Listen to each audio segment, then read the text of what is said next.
Now, can you explain to the audience here everything they need to know about Herricane Nae? Herricane Nae just embodies a storm, like Cat 5, kill and destroy everything in my path, whether it's rap bitches, whether it's shows, whether it's bar delivery. It's just like embodying that storm. Like imagine a tornado. When you hear the sound, you hear the siren, that means the storm coming, Nae coming. So every song like that. Now, do you consider this body of work an album or a mixtape? Mixtape. And why that avenue of a mixtape? There are some that consider their projects an album and go that route, so on and so forth. Um, I just feel like it's a mixtape.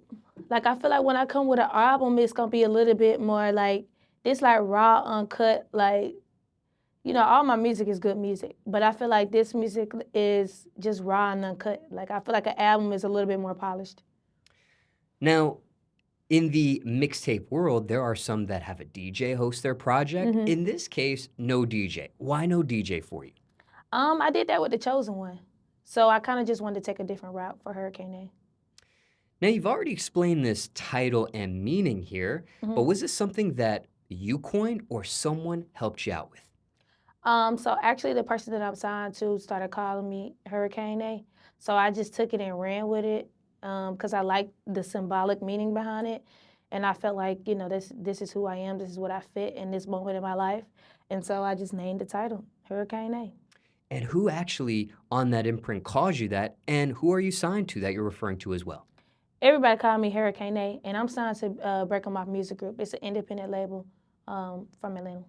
Do you know the first person that started calling you Herricane Nae? Yeah, the person that owned my label. Do you want to share that person's name? Everybody knows. You know. Okay. Yeah. Now, what about the spelling here? You don't spell hurricane like the traditional spelling of it. Can you explain that a little bit further? So when he said hurricane, I kind of was like H, like how you normally spell hurricane, but I feel like her, like putting the HERR, it's like really embodying her, like I am her. Like everything I'm saying, I'm killing, destroying, that's what she doing, her, you know what I'm saying? So just standing on her.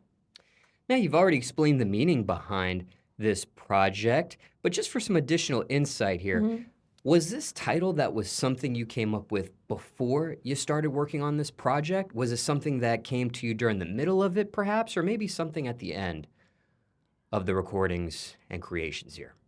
The title it came during the process. Once I started saying, okay, this song, we decided like this song we're going to take, this song we're going to take. It kind of was like, okay, this fits Herricane Nae because every song, record, killing shit. Like, you know what I'm saying? It's kind of like at your face, like when I'm rapping, it's like I'm in your face with it, you know what I'm saying, storm-wise. So, through the process. Yeah, through the process for sure. Be that as it may, were there any scrap titles for this project, perhaps? Titles you were thinking about but ended up not using here?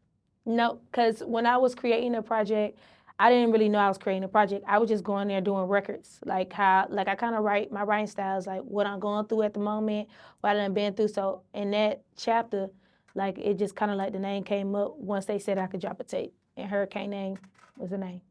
Now let's sidestep the conversation here for a second. You mentioned writing. Do you also freestyle and punch in, or are you strictly a writer? I freestyle and punch melodic songs, but as far as rapping, write. Yeah. How do you know when to implement when? Depending on the song. So like if it's more of a slower song where I'm really like storytelling step by step and I'm like explaining a moment, I kind of can punch it. But like if I really got to think like bars, like because everything got to come up as bars. So that got to be written because I got to replay it. Like my process is I hit a beat or whatever, or somebody send me a beat. I'll go home on BandLab. I'll kind of try to get the cadence together. I record myself and then I fill the words in. As far as like melodic, I could kind of go in there, feel the vibe, and it just come to me while I'm in the studio. Now, how were you when music first started for you? Were you writing it at the very beginning or were you freestyle punching in? I always wrote. I always did the same process that I just said I implemented. Now, okay, back to this body of work again. Hmm. As far as the artwork, are you able to explain the concept behind that as well? Yeah, so in the artwork, I wanted to go animated. Just the reason I just kind of like animation. I'm from the south side of Atlanta, so that's why I say Clayton County. I was in the strip club for a long time, probably like 3 or 4 years. And so that kind of like, I feel like helped me with my journey, kind of shaped me as a person. So that's on there. I have Atlanta, I'm from Atlanta on there. And just being caught up in the store on cars, like, just going in the cycles of life. So, based on this description you just presented, would you say this was a concept that you came up with, the graphic designer came up with for you? How would you? Nah, that's something I came up with. Okay, got it. Now, when it comes to this project, Hmm. are there any unknown facts or stories in regards to it that's never been publicly mentioned before? Could be in regards to creating it, recording it, or releasing it. Say that question again. Okay, yes. Are there any unknown facts or stories never been publicly mentioned before about this mixtape? Are there any secrets, any Easter eggs, any hidden facts no one publicly knows yet until now? Oh yeah, I can say this because I'm proud of my growth as an artist, and this kind of helped my growth. So about 2 years ago, me, a few people that were on my team, still are on my team, we all sat down, ate, and we kind of listened to what we thought the tape was gonna be. They pretty much thought like, hell no, we can't drop that because it gotta supersede or come better than the first tape. So at first I was like, damn, I thought this shit was hard. So instead of doing that, I went back to the drawing board, kept writing, kept making records. And so now I have this new tape and it's like 14 out of 14. There's no complaints. So And the previous tape you're referencing was the chosen one here? no, it was Herricane Nae. Oh, I wanted to drop it 2 years ago. But the track list, everybody wasn't in agreement to the track list that we had. oh, gotcha. So like most of all these songs are like new songs that I recorded and they got approved and now it's out. So Now you mentioned 14 here. yeah. Any particular why 14 for this mixtape? Nope. No reason. How many tracks did you have to choose from before you whittled it down to this Ooh. final 14? My catalog up in the almost 300s. But for this tape, I think we kind of had an idea as we were recording what songs were going to be used.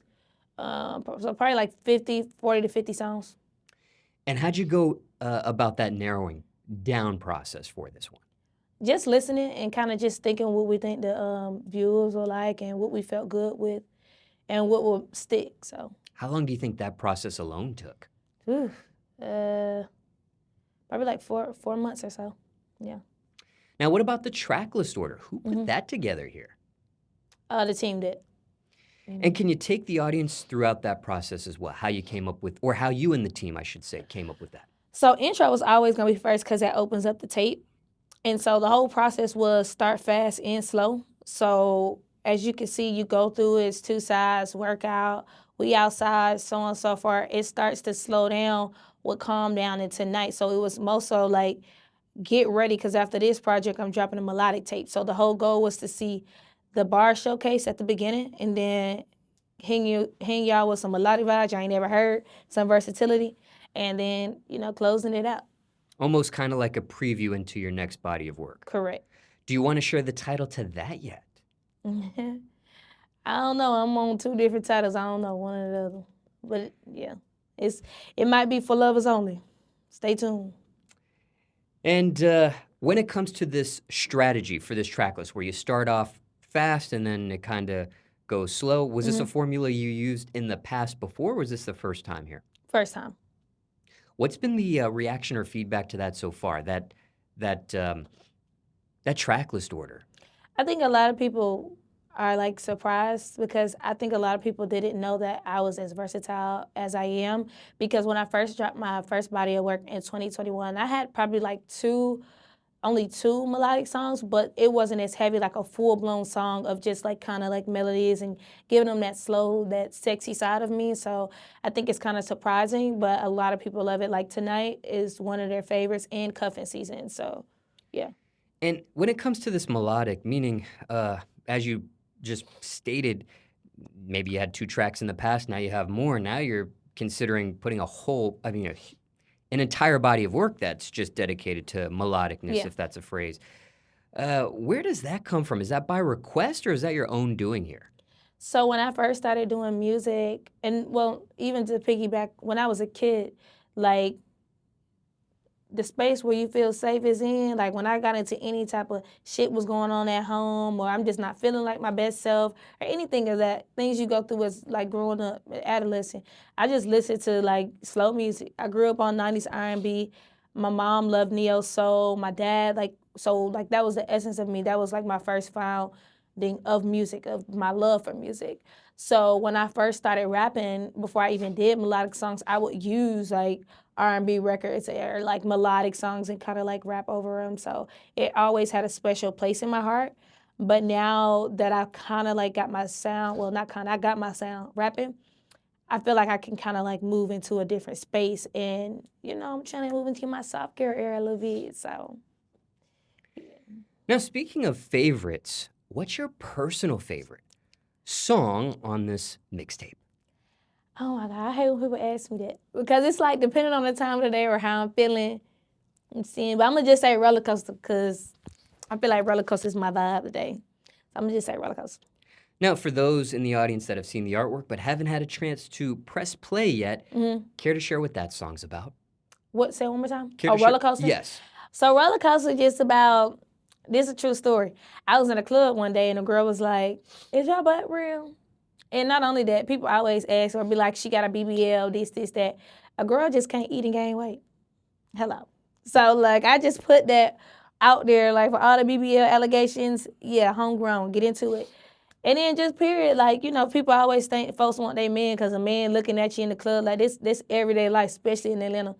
And it's like, damn, like, I don't want him, but he can be snatched. So it basically just like that and just turning up, having a good ass time with your homegirl, throwing ass, and that's it. It's just having fun. Roller coaster really just a fun song. Like, And do you recall who produced that beat? yes, Wayne on the beat. One of my favorite producers, yes. Now, favorite or not, what's your most honest song on this mixtape? That's a good one. I ain't nobody ever asked that one now. Most truthful song on this project? I mean, all of them true though. But What's you the- talking about which one really speaks to who I am? If you want to take it there, what's the most honest? Maybe you're a Because little they are honest, honest, so. but like, maybe you're more honest on a track than other tracks. Maybe there is honesty on every track, but maybe one track you really were vulnerable and really showed out. I don't know. I'm choosing that Down as an example. Bad. The last song on the tape. And care to share what you opened up about on that song? Just basically being a stripper at one point in time, trying to get money, trying to grind, and like really coming from nothing. Like really having a dad that raised me to the best of his ability, having to buy shit from Goodwill, and just kind of overcoming that and always being where people don't really respect your craft and they kind of try to overlook you.